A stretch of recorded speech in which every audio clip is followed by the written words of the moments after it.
మీరు 7, 16, 25న పుట్టారా? కేతు ప్రభావం వల్ల highly spiritual, high knowledge.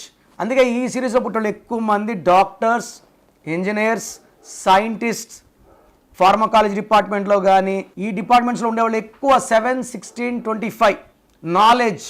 So ఈ నాలెడ్జ్తో డబ్బు సంపాదించే వాళ్ళు చాలామంది ఈ నంబర్లో జాతకాలు చెప్పేవాళ్ళు చాలామంది ఉన్నారు, అస్ట్రాలజిస్ట్, న్యూమరాలజిస్ట్. సో వీళ్ళ తెలివితో వీళ్ళ ఇన్కమ్ సంపాదిస్తారు, ఫ్యామిలీని బాగా పట్టించుకుంటారు, ఎన్ని సమస్యలను తప్పించుకోగలరు. సమస్యలు చుట్టుముట్టిన ఇంటికి వాసు తప్పించుకునేవాడు కేతు. సో వీళ్ళకి 2026 అంటే 10 అంటే 1 + 0 1, 1 and 7 are best friends.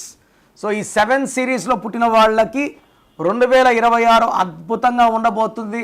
Health wise, wealth wise, relation wise అన్నీ కూడా చాలా బాగుంటాయి. గ్రోత్ బాగుంటుంది, బ్యాంక్ బ్యాలెన్స్ పెరుగుతాయి, భార్యాభర్తల మధ్య సంబంధాలు బాగుంటాయి, and health will be very very fine in 2026. So మీ పేరులో బలం ఎంత, అసలు మీ పేరులో వైబ్రేషన్స్ బాగున్నాయా లేవా తెలుసుకోవడానికి మీ full name, calling name, date of birth so నా స్క్రీన్లో కనిపించే నంబర్స్కి వాట్సప్ చేస్తే మీ పేరులో బలం ఎంత ఉంది, మీ పుట్టిన డేట్కి, మంత్కి, ఇయర్కి, మీ బర్త్ నంబర్కి, మీ డిస్ట్రిక్ట్ నంబర్కి మీ పేరులో వైబ్రేషన్స్ మ్యాచ్ అయ్యాయా లేదా.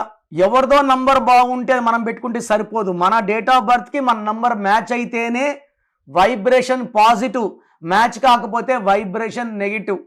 మ్యాచ్ కాకపోతే హెల్త్ ప్రాబ్లమ్స్, కోపం, లాసెస్ వస్తాయి. మ్యాచ్ అయ్యిందనుకోండి సక్సెస్ సక్సెస్ సక్సెస్. సో స్క్రీన్లో కనిపించే నంబర్స్కి మీ డీటెయిల్స్ పెట్టండి, మీ పేరు బాగుందా లేదా 24 అవర్స్లో రిప్లై ఇస్తాను. బాగుంటే ఓకే, బాగాలేకపోతే try to take my appointment and meet me personally.